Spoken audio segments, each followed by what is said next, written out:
pa garu dēli, kas bija iekārts divās virvēs zem milzīga baznīcas kupola un izrotāts ar krāsēm lentām. Kupola vidū bija altārs, līdz kuram man noteikti bija jātiek. Mugurā man bija melns uzvalks ar sarkanu neļķi tajā. Tas bija līgavaini, un pie altāra stāvēja mācītājs. No otra dēļa gala man pretī nāca man līgā baltā tērpā.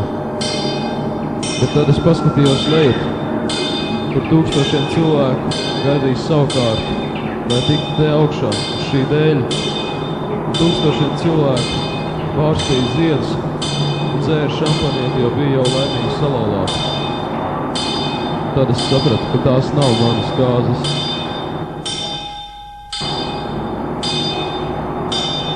Tiklīdz sapratu to, man sagrāba bailes no augstuma.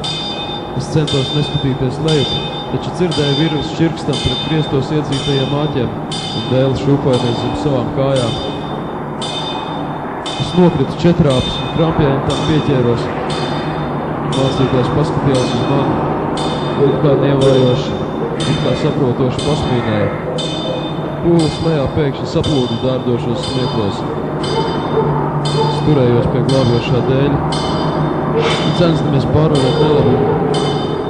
Rāpos atpakaļ, drošībā. Pūles smējās.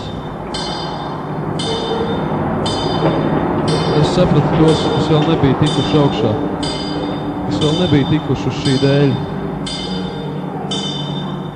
Bet es nesapratu, ko jūta tie,